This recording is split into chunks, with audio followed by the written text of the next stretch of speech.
Welcome to Opa Podcast episode 46. Today it's just two of us. It's me, Jason O, along with. Keegan Bunker. And today, unfortunately, the other guys aren't here. Soup has been unresponsive, same with Laron's. Wyatt has other items such as school stuff he's been swamped with today. And Griffin, unfortunately, messed up his schedule and is volunteering tonight. And he thought it was supposed to be tomorrow. Rip. So it's just us two. So this is the last episode for 2021.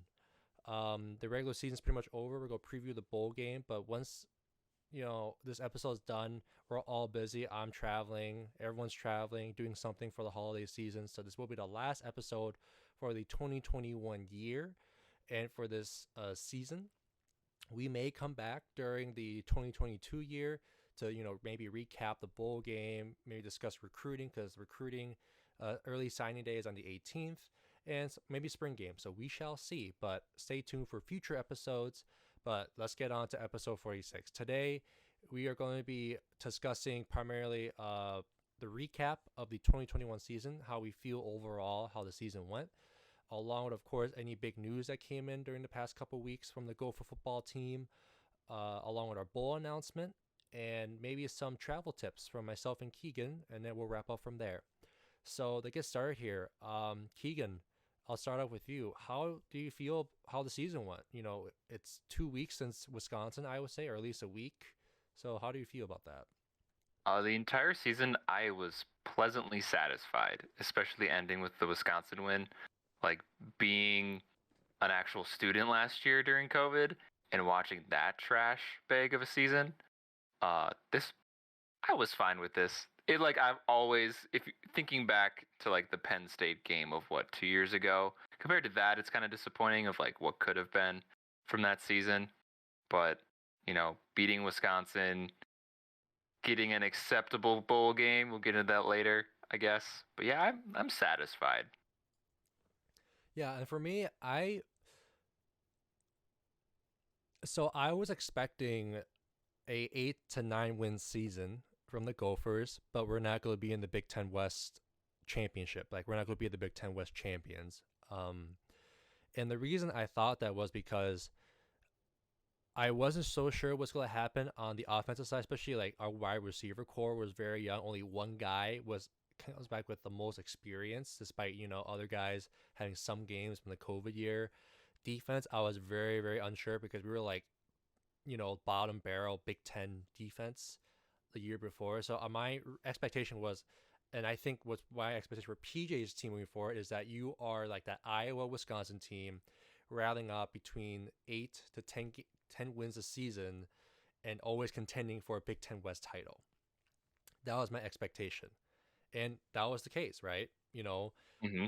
Except the fact that we lost 2 games to Bowling Green and Illinois, which of course made me pull my hair out. But then of course I remember one thing about the Illini game: the Gophers every 3 years always lay an egg against them, and the last time we did that was 2018. So you think about it, do the math, that's 3 years. So technically, we'll be good for another 3 years against the Illini, I think. Yeah, it's like that compounded with like our Northwestern curse. Yep. So, but yes, for me, it was as I expected. I'm satisfied with the way how things went. We won 8 games this past season. We beat Wisconsin, which is great, which I think none of the recent coaches since the 90s have done that. Win the axe within the last 2-3 years of the season. Glenn Mason never won it back.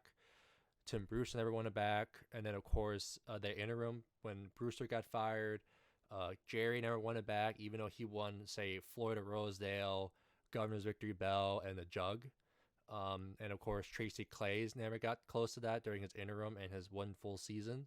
So Oh, definitely not. yeah, so the fact that PJ was able to do that, and especially with I'd say with his players. Remember when we won all those 11 games back in 2019, a lot of those players was Jerry Kill's players like Rodney Smith, Shannon Mm-hmm. Brooks. On the defense, Carter Coughlin, Tweezy, Antoine Winfield Jr., who is looking like an All-American, or who's looking like a not All-American, but like like a very good pro safety in the NFL level. So like a lot of it was with Cherry's players. So I was curious how things would pan out, and I'd say they're being fruitful for the Gophers. So I'd say I was very satisfied how the season, but I will take, like we discussed last podcast, if they went 1-11 but they won the Axe, that's our Super Bowl right there. I'll take it. 100%. It Yeah. was definitely the season where like PJ like finally had to put the money where his mouth was, and I think he did that despite the disappointments. But even then, like those disappointments with Bowling Green and Illinois, if we won those games, we'd be 10-2. We'd have a much different conversation right And now. also too, we will be, I think we may have probably been in the Big Ten championship if we had beat Illinois and just taken that loss against because we had Ohio State already lost, and Hmm. the way how Iowa went, it was a coin toss of how that game went. It was a competitive game overall. Yeah. But if we won Wisconsin, I think we would have won that head to head. I think. Yeah. But that's hypotheticals. It didn't happen in our favor because like fucking Wisconsin literally blew a 3-score game. Okay, Scott Frost. But I digress. But I'd say it was a great season. To recap, some notes as well. Wyatt mentioned he was relatively satisfied. He was expecting a 7-win season. Laurent was like I think 5-6 wins. So I'd say they're pretty satisfied with the record overall. But other than that, I'd say great season, and I hope I get to hold an axe this off season. Because I'm excited for that. I think I've done it twice already. When we first won it back, and I touched it too when we were at the athletic facility when they came back from Wisconsin that night. So, anything else to recap from this past season? We have no business with 8 wins with the depth we had to go down to and our running backs. Yes, and Like and they're I still forget talented. that happened. Yeah, Yeah. yeah, a redshirt freshman and a true freshman. Because I was looking at recruiting stuff, Keegan. And I was looking at and they took me to last year's recruiting class, and Bucky was like our number 2 or 3 best recruited player in that class, and I was like, holy crap, I forgot he played for us this past season, and like Right. routed out 100-yard games, and just like broke tackles and like juke people. I was like, oh, we're okay at running back, or we're great at running back, no matter where we are, despite transfers. So, kudos to PJ and his staff too. Um, Other than that, let's move on to some news before we recap the bowl game stuff, Keegan. So, we discussed this last week. Remember, our OC got fired, or Yes, thankfully. not Or let go. not rehired. Yes. This is official. We have hired a new offensive coordinator. It's Kirk Shiraka, our previous OC from 17 to 19. But here is the kicker. So we were set to hire him prior to the bowl announcement. But when they announced the bowl game, he is currently he is the offensive analyst for West Virginia. Wait, what? So I did not know this. so Kirk Shiraka, so he left after 2019, right? So the 2020 Yeah. COVID year, he was with Penn State to replace their offensive coordinator. He was fired after one season, and Hmm. then was hired as an offensive assistant for Neil Brown at West Virginia, because Neil Brown and PJ were actually assistants to Kirk Shiraka as when he was an OC for Rutgers many years ago. Yeah. So Neil hired him. PJ wanted OC back, so he rehired Kirk before the bowl announcement. When the bowl game was announced, oh boy, apparently that was awkward. So Neil Brown, of the head coach of West Virginia, and PJ from Minnesota agreed Kirk would not be coaching for either team for this game. Oh, okay, that's good. I thought he was gonna still be with West Virginia for this game. No, so essentially he is going to be a non-contributor to both teams. So essentially he cannot leak what the Gophers are good at doing, and vice versa. He cannot leak what West Virginia is good at doing on offense or defense. Dude, So imagine sitting at home and watching this game next to him when he's like a little tipsy and like willing to let stuff slip. That would yeah, be like the most entertaining offensive like side of a game to watch. but also for him too, he'd be thinking like, "Oh, come on, PJ, our team can do better, can make that play." Or if I drew it up, and then you look at West Virginia like, "Oh, come on, guys, you can do that too." He'd be like happy for both teams, but also be pissed off at both the way how they do things. That's probably what happened. But yes, we do have a new OC. Kirk Shiraka is back coaching as a coach for offensive coordinator and quarterbacks coach. So hopefully, from what Wyatt requests, is that Tanner Morgan has a renaissance. Like for his final year of eligibility, back Yes, with his OC. yes. At least like for me, I think this is I think that's why we brought Kirk back, because he can develop quarterbacks and tailor to their skill set, and he knows Tanner like the back of his hand. So I think Tanner will not be record-breaking 2019 Tanner. I'm going to get that Yeah. straight out of the bat.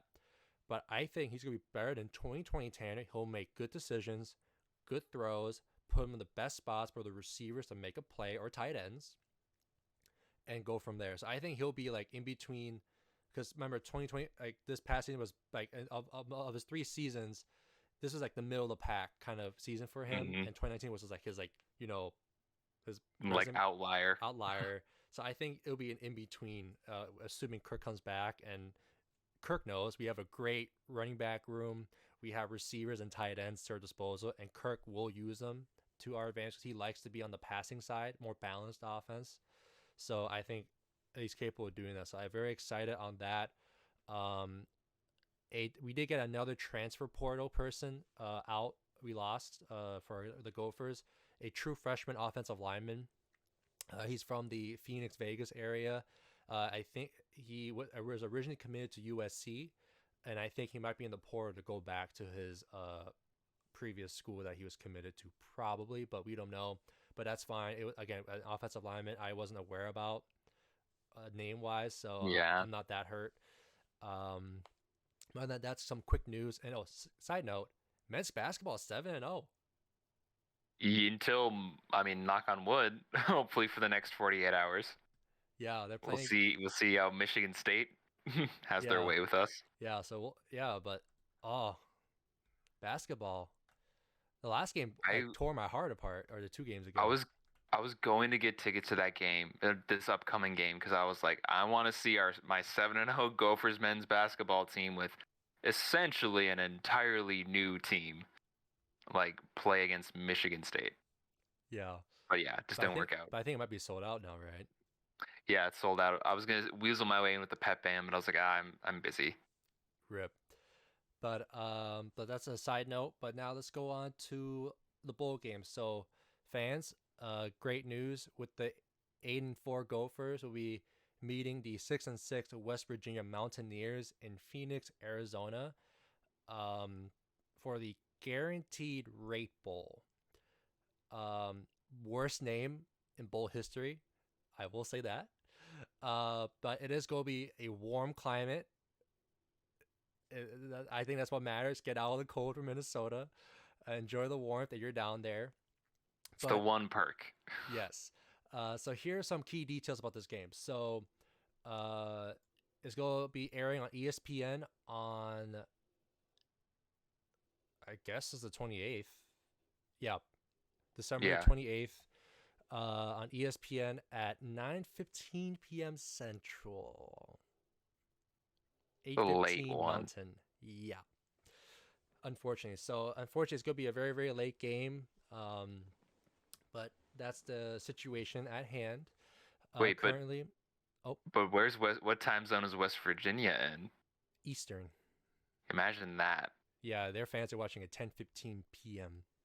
Like, wow. I just don't understand the people that picked this bowl game for several reasons. But yeah, continue. But yes, we'll get into that a little bit later here. Yeah. Right now, what's funny is, so when the bowl game was initially announced, actually West Virginia was favored by 1.5 points, by the betting odds, but then that got corrected very, very quickly. Gophers are right now favored by -4, and the over/under is at 45. And just to quickly rattle off some stats here. So this is average stats versus West Virginia and the Gophers, respectively. The Mountaineers have scored 26.8 points per game versus the Gophers 26.1. But West Virginia has allowed 24.3 points per game versus our 18.3. In terms of total offense, we're pretty similar at 385 versus 360. And then yards allowed on defense is 350 versus 285. So in terms of stats-wise, our teams are very similar. It's just that we have a top 10 defense in terms of rush defense, and the pass defense is pretty solid as well. We have a freshman All American now in Justin Wally. That's been announced the last couple of days. Justin Wally is now an All American freshman. Um, and of course, we beat very good teams in Wisconsin as well. And of course, in the case of West Virginia, they beat Texas. Um, so both teams are coming in, I'd say, pretty solid in terms of like matchups. But I think our Gophers will take the edge on top, even though I haven't seen much of their film and who's their opt outs or transfers. I think our run game. Oh, I think Griffin said it best. All the bowl games we played the past years, like the Detroit Quick Lane Bowl against Georgia Tech, the game against Auburn the year after. Those two teams of the ACC and SEC never expected our run game to be that way, like a hard pound the ball kind of run game. And I think West Virginia's go get a taste of that because like they have film, but it's not the same as being there in person to play against that opponent. So I think our run game is going to eat up the clock, get those yards, and with Matt Simon being the acting offensive coordinator for this game, expect the tight ends and the receivers to get in on it too. If we can't, if we like say we're at third and short, like 3rd and 2, 3rd and 3, or 3rd and 5, expect our pass catchers to do their thing as well. So for me, I think the Gophers will take the win, and I'm going to say they're going to go 28-21 score wise. So it's going to be a close game, but I think the run game will eke it out kind of like we did with Auburn. I am definitely excited for this game. Like looking at both schedules, like both team schedules, like we're kind of similar stories in different books. Like team that has a decent resume, but then just had random, just getting whooped by teams that they shouldn't have. Yeah, and like they lost to Maryland, who we whooped, and then they beat number 22 at the time, Iowa State, and then they're beating it up in like a re-rising Texas team as well. Yeah, and then because it's similar to us, like we like give Ohio State a run for its money. Similar to Iowa, beat Wisconsin, and then 30 like just blackout Colorado, but then lose to Bowling Green. So I think essentially even just almost on resume alone, which is like, I hate that sentence, but I'm confident in Minnesota, and also like what you said with the run game. I think I would predict this game, let's say 24-21. I'm going to go with the spread. All right, awesome. So, okay, let's get into this conversation. That's essentially the thorn in this conversation. Even though we're excited about the bowl, it's gonna be a great bowl in terms of weather. You can Phoenix is a nice area, guys. Don't get me wrong; it's a nice area. It's just the bowl name is not great, honestly. But a lot of fans on Twitter, myself and Keegan included, we're not happy at how things shook out. So let me actually pull up the Big Ten bowl game announcements. Okay. Michigan, who is currently number 2, is obviously going to the playoff. They're playing against number 3 Georgia. Obviously, they're going to a playoff bowl game. Cool. So then that leaves 8 others left. Ohio State got the Rose Bowl bid. I was expecting Iowa, honestly, but I guess I'm wrong. And then good pick, solid choice. Next up is the Peach Bowl, where Michigan State will face off against Pittsburgh. Again, another great pick. Michigan State had a great season. They won, I think, 10, 11 games. 10 games. They lost to Ohio State, I think, in another team. But Michigan and Purdue, my bad, Purdue. So Michigan State is getting a well-deserved bowl after being either non-bowl eligible or only getting 6-6 seasons the past few years. So kudos to them. Next is Citrus Bowl is Iowa versus Kentucky. Makes sense. They have 10 wins on their resume. Outback Bowl, where we went to in 2019, 7-5 Penn State got that bid. From there, the Las Vegas Bowl is Wisconsin versus Arizona State. Then the Music City Bowl is Purdue versus Tennessee. And just so you know, not Tennessee, Purdue was there back in 2018, where they got shellacked by Auburn by like a lot of points.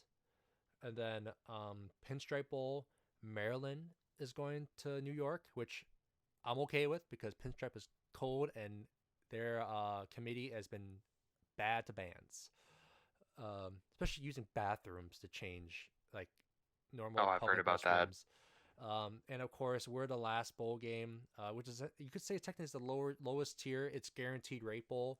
We're not we get since we didn't have any other bowl eligible teams. Quick Lane Bowl was moved to another conference to take their bid, but so to that, a lot of Gophers felt spited. Like we have a very late kickoff game.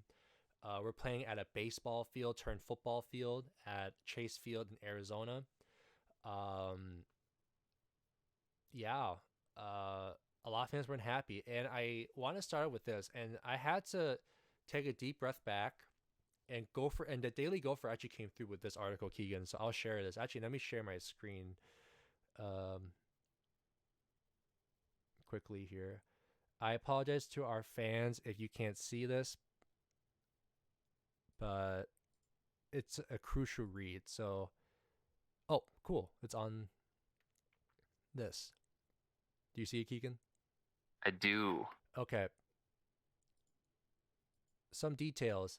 So, particularly that gray box that they have here. So, while most conferences will continue to assign bowl contracts a selection number after all the spots in the CFP and other BCS type bowls are filled, the Big Ten will adopt a tiered system for its postseason tie ins.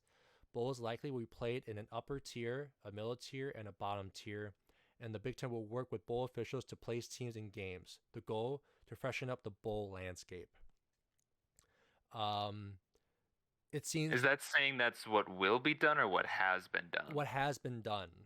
I think so. I'll try to link the article on their YouTube and on our SoundCloud descriptions here, but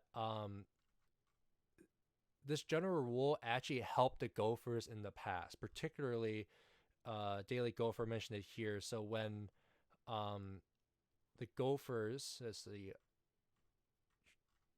back in 2015, so that season where the Gophers went 8-4 and we won back Floyd, Jug, and Victory Bell. That's one season, and beat Nebraska and did not win the Axe. The Gophers would not have played against Missouri at the Citrus Bowl that year. Like an 8-4 Gopher team would never have gone there without that rule. Same with I think there's another bowl mentioned, but that's just an example. But unfortunately, with the way how the current season shaped out to be, and also I think the key thing not described in that, Big Ten also considers fan bases like who travels and proximity wise as well. And a lot of people don't know, but I believe I had to reconfirm this, but I believe it's between 10 to about 15, 20, 25,000 people from Minnesota that's currently residing in the Phoenix, Tucson area. So assuming they are Gopher fans, which I don't believe there's 25,000 Gopher fans, but yeah, we'll see. I assume a reasonable number is from the Minneapolis, Minnesota area who follows the Gophers. And I think since they reside in the Phoenix and Tucson area, they're going to show up to that game because like, oh, they're traveling down to this area, or those that are in LA, Vegas, or in San Diego.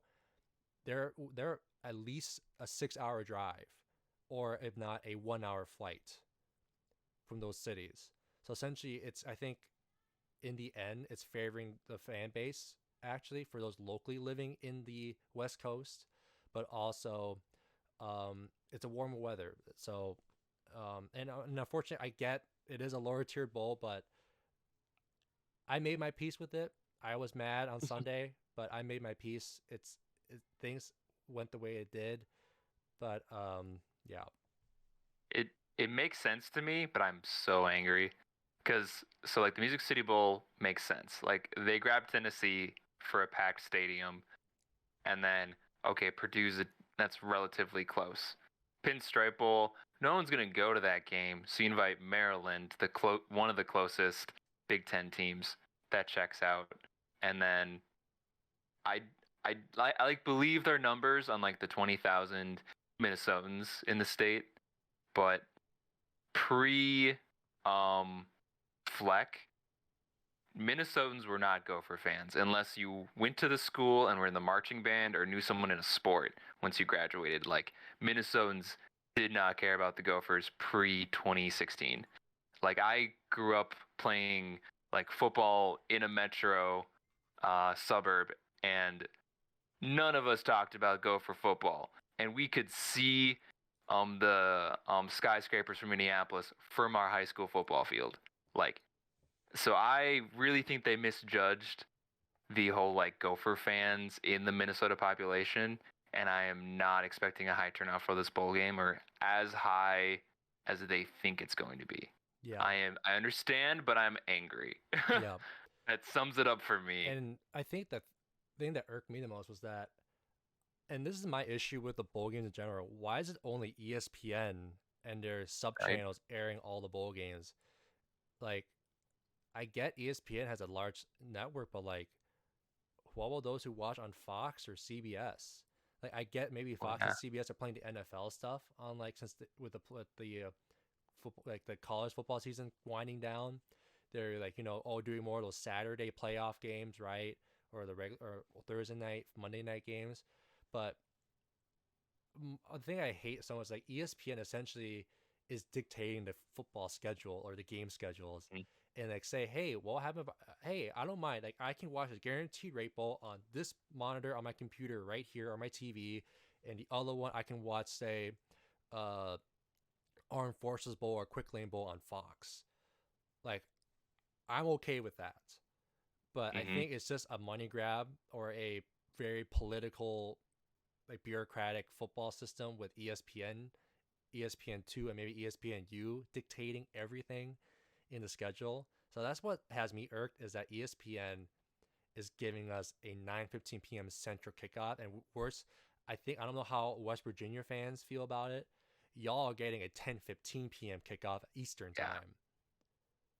It's absurd. And I know, like, I will say this. I think West Virginia fans will travel because they are a great fan base, despite them being I don't mean to judge you this way, West Virginia and your fans, but you guys haven't been that relevant since like the when Pat McAfee was on your team back then, like with I forgot, Coach Rodriguez.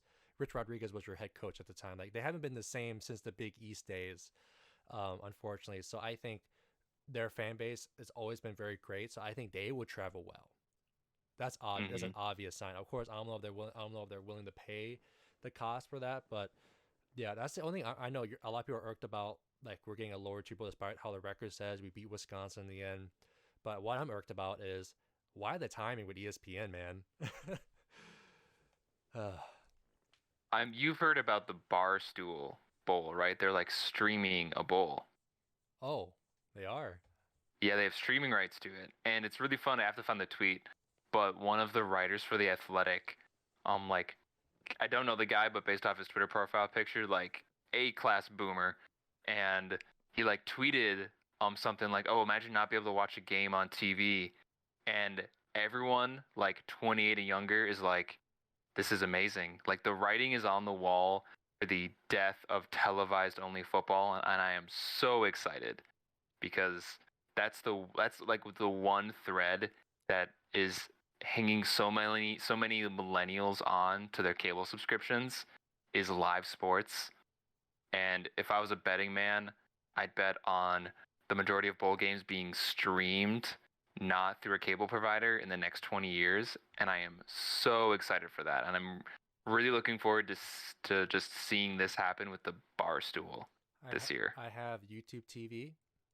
You only pay $60 to $75 a month. You get all the sports channels, which is in the ballpark of a cable subscription. You get YouTube. all the channels plus other features. Or if you have Hulu TV, you could get Disney Plus. How much is Hulu TV? Because like I consider YouTube a cable subscription because it's like $70. Yeah, Well, how much is Hulu I TV? think they're the same cost, Oh, okay. but I will say this though, um, YouTube TV has been strong armed, as you say, more towards a cable Oh company yeah. because by region locks. Like for Mm-hmm. example, I was in Chicago watching the Vikings game, and whenever I had a switch borders, it tells me, "Oh, we know you switched location. Are you okay switching the location?" I'm like, "Yes, it's only temporary. Let me watch my dang game." But Right. yes, no, I think that may be the next course to go, and I think ESPN, your days are numbered. Also, I hate some of the people on your staff. Besides Dan Orlovsky, I like him. Stephen A. Smith, I like him too. And the Manning cast for Monday Night Football, pretty Oh, solid. can I go on a 2 minute rant? Oh, go ahead. So I was watching the Manning cast with this last game and this is off topic obviously because it's an NFL game, but pretty good defensive game. But yet they had two Hall of Fame QBs trying to discuss a defensive standoff football game, and it irked me and I hated it. Oh, okay. I could go on for hours about the obsession of the offensive side of the ball with like modern like football fans, and it makes me angry because you're missing half the game. There are three people on the other side of the ball on defense doing the same mental calculus on the same level that the QB is doing, but no one talks about it. Okay, I'm done. Oh no, that was me when I remember I was so happy they brought in Pat McAfee to talk about kicking, punting, and kickoffs. I'm like, Right? yes, yes. Tell There's me so more much about special happening in the teams. game, and people only talk about wide receivers, running backs, and QBs, like, and maybe a tight end. Yeah, unfortunately, and I don't think Pat McAfee's been back for a while. And no, and I think Michael Strahan may have been on one, but like not this game though. But yeah, unfortunately, I do like the Mannings. I will say they're great hosts, but it's just like, Very entertaining. come on, guys, you can do better. I think they'll learn from it. They always do. Um, but yeah, but we digress. But back to the bowl conversation. So, um, I'd say it is what it is. Some of us are still unhappy. But I'd say it's a bowl, and I think it's good rewarding in this case for the football team. They're good to go to a warm climate, and I think PJ was like, "Can we fly out now?" So we can get them acclimated to like the Phoenix weather and climate, get them ready to go. I'm excited because all of us on the crew here are Gopher marching band alumni. You know, kudos to them. They've been playing in cold weather for the end towards the end of fall and the beginning of winter, so get to see them go down and march in warm weather and just have a blast in the sun. I'm excited for them, and hopefully some of maybe myself or some of our close friends that are photographers, videographers may get to go and support them as well in that capacity. And for I, I have to say this too, our cheerleaders and dance team, if they are planning to go too, you know, warm weather can't hurt too. So I'd say for the people who participate in the game day environment, football team, marching band, spirit squad, and any other support staff, go and have a blast in Phoenix. It's a great city, great weather. Just enjoy it. And actually, Keegan, I think that's perfect segue into travel tips with Opa podcast because we like to travel, either be to football games or for life in general. So, and I'll get this out. Let's get this out of the way first. Tickets are not cheap, especially for this time of year. Looking at the math, you're paying between at minimum $480 depending on the day you fly out to over a grand round trip. There's no It is wiggle. insane. Yeah, there's no wiggle room around it. That's the nature. If you want to go the cheapest route possible, you can go to skyscanner.com. That's my big website. It compares a bunch of airlines, such as the big ones like Delta, United, American Airlines, plus Spirit Airlines, Frontier, Allegiant, and Sun Country, which are more budget-oriented airlines. So check out skyscanner.com and find the best price for your departure. And don't be picky with what airport you fly in and out of. If you can be able to fly into any of the airports in Phoenix, or if you want to, Tucson. Tucson's only a 2-hour drive from Tucson to Phoenix, roughly. Consider that. Or if you're looking at, hey, I want to have actually, let's go to Vegas and have fun, go to LA or San Diego. they're less than 6 to 7 hours drive from those major cities. So you want to go have fun, watch the bowl game, then come back and celebrate New Year's in one of those cities. That's an option too. So I'd say consider like the bright side, like you're in the West Coast. You're in close proximity, or maybe take a 1 hour and an hour and a half flight to those cities too, because they can be pretty cheap. So in terms of flights, not great. But if I suggest anything, also separately, besides skyscanner.com, go to southwest.com, because Southwest would not allow any website like Expedia or them to post Southwest's ticket prices. So if you're a big Southwest fan, double check their website if they have any flights between the dates you want to fly out to the bowl game. That's key as well. So skyscanner.com and southwest.com for flights. For the people like me who love to gather credit card points, like through Delta or through Chase or American Express, redeem your points, because that can save a lot of cost for you, or use those points to pay off your checked or carry-on luggage if they do charge you for it. So do keep that in mind. But flights is between $480 to $1,000. So be mindful. Don't overpay for it. I'd say take that $600 or less for airfare. For hotels, don't freak out about that. Hotels are pretty affordable in the Phoenix area as well. Car rentals, again, pretty affordable as long as you're in the Phoenix area or Tucson area.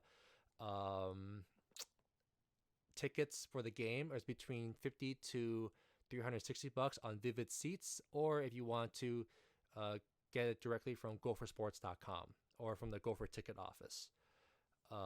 Anything I'm missing here, Keegan, or any advice on the travel part? I think I have 3. This feels like the type of game where you can buy a nosebleed and then sneak your way down. I feel like it's gonna be that kind of way, at least in like the corners for sure. Ubers are ridiculous in holidays and bowl seasons. You will probably save money renting a car from the airport for your entire stay. And then if you do that, get the heck out of the city for a day. Like, you're in Phoenix, like, go on a hike. Like, that state's beautiful. Very beautiful. What else? If you don't have a kid, I don't think you need a checked bag. Like, I've never had a checked bag. So, like, learn to just live lightly and pack lightly. Yep.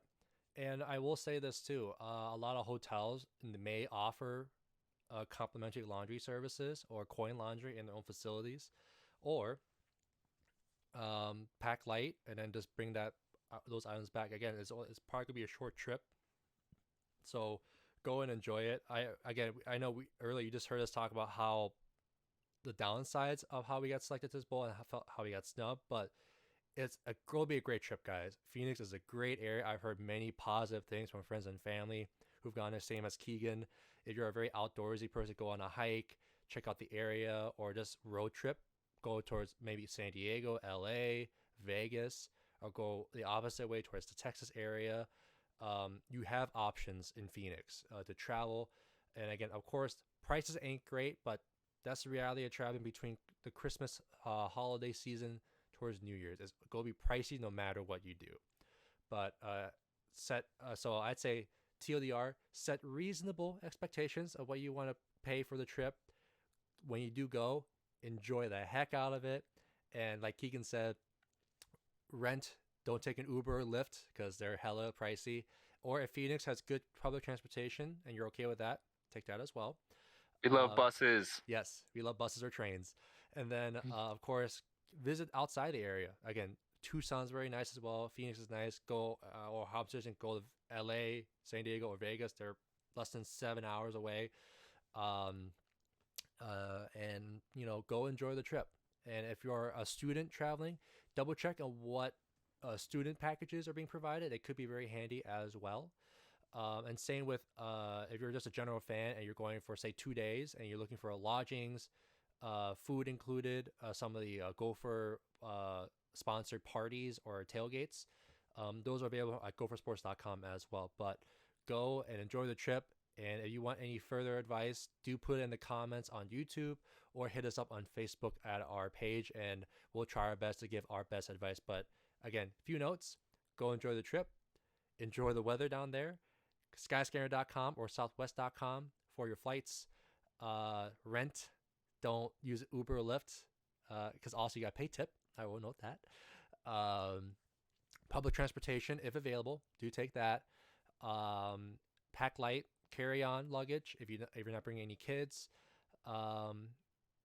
And overall, just enjoy the Phoenix area, and we're excited about this opportunity for the Gophers to face for the first time against the West Virginia Mountaineers as well. So we're excited for the postseason and coming up.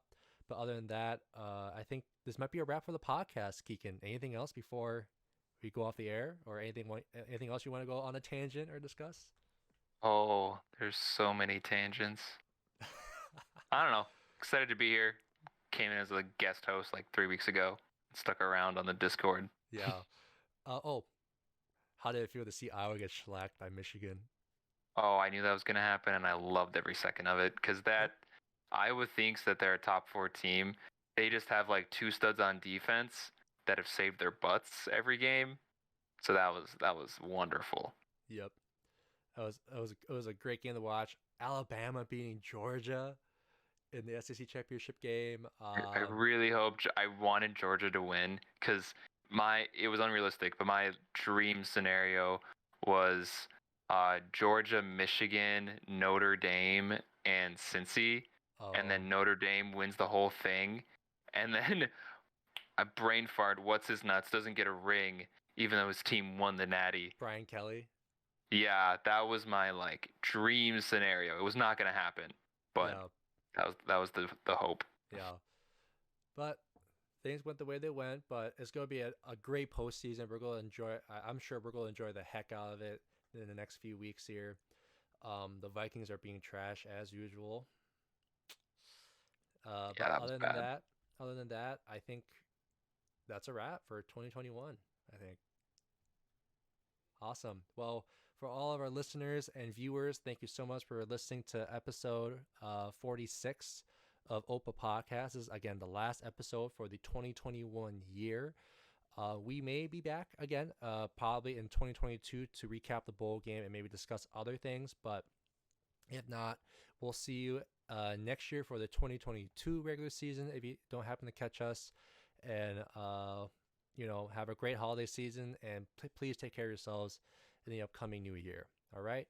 But again, I'm one of your hosts, Jason O, along with Keegan Bunker. And we'll see y'all next time, and have a great time, everyone. See ya. Bye.